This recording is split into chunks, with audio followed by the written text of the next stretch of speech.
Banjir di tengah pandemi COVID-19 merendam ribuan rumah di Kabupaten Wajo, Sulawesi Selatan. Banjir merendam rumah warga selama 3 pekan setinggi setengah meter hingga 2 meter.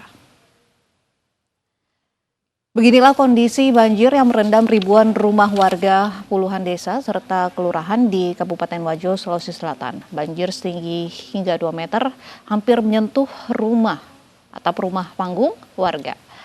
Para korban banjir membutuhkan bantuan baik sembako maupun obat-obatan karena warga sulit bekerja di tengah kepungan banjir dan pandemi corona.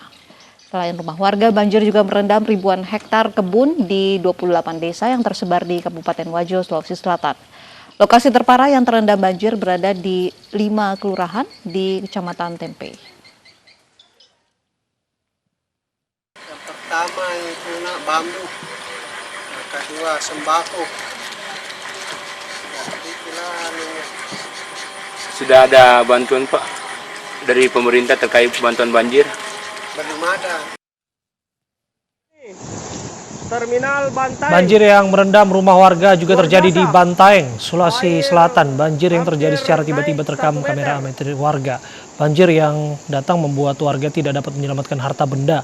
Beberapa warga meminta pertolongan karena terjebak banjir.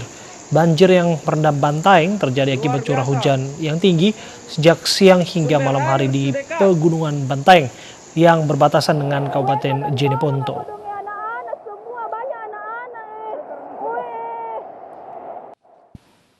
Kondisi terkini banjir yang melanda sejumlah wilayah di Sulawesi Selatan, kami akan bergabung bersama dengan Nurdin Abdullah, Gubernur Sulawesi Selatan.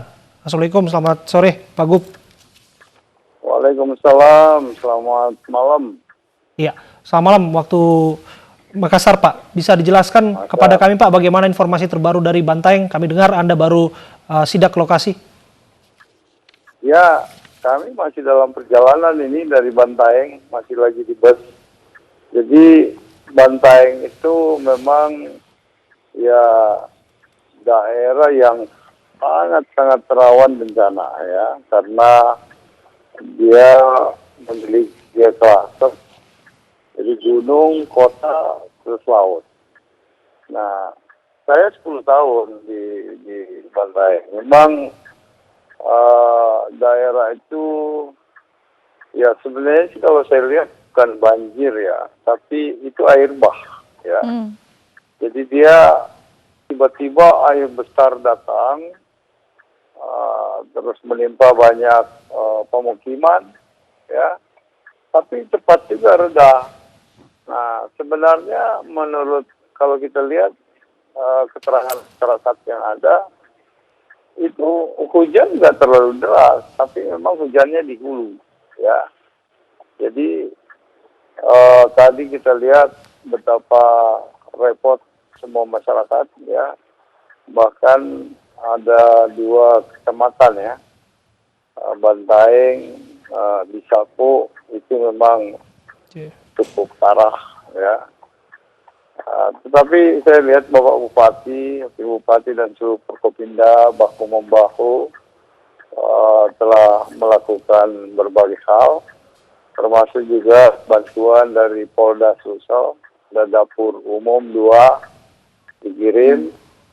Ya, tentu ini memang kebutuhan masyarakat yang mendesak.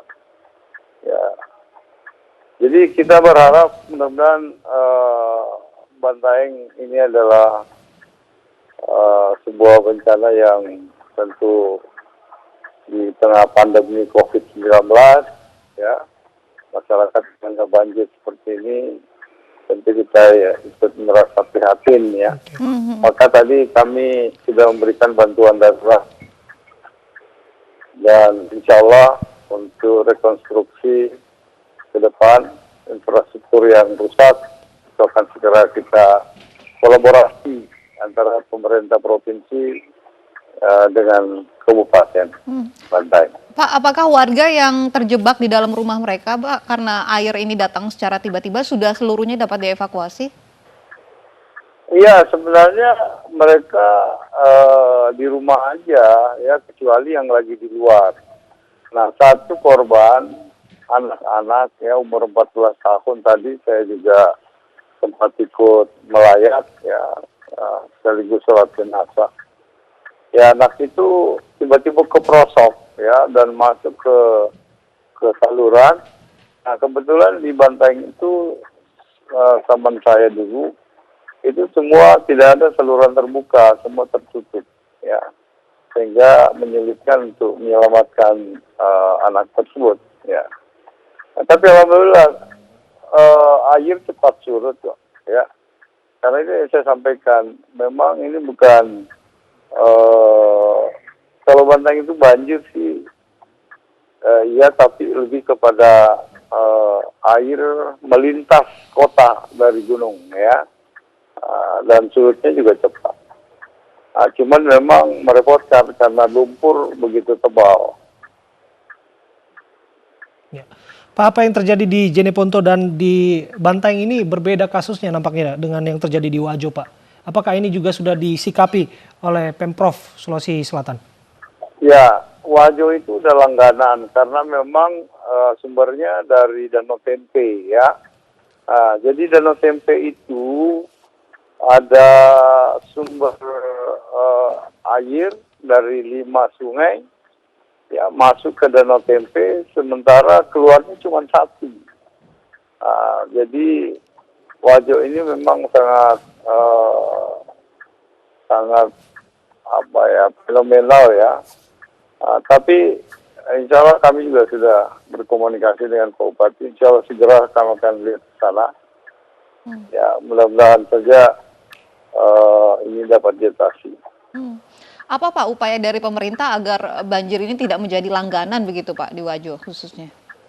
Nah, Wajo ini tuh yang saya katakan tadi. Yang pertama memang hulu ya, di hulu ini ada beberapa daerah aliran sungai yang ada di Wajo itu semuanya masuk ke Danau Tempe. Jadi ini luapan Danau Tempe sebenarnya. Ini danau yang terbesar di Sulawesi Selatan.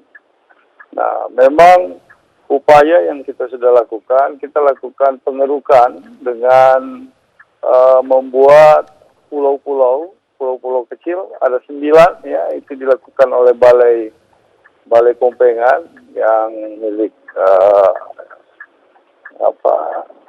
jadi Balai Nasional yang ada di Sulawesi Selatan. Baik, yang terpenting sekarang warga membutuhkan bantuan begitu ya Bapak, turun untuk memberikan bantuan kepada warga. Terima kasih Pak Nurdin sudah bergabung bersama kami dan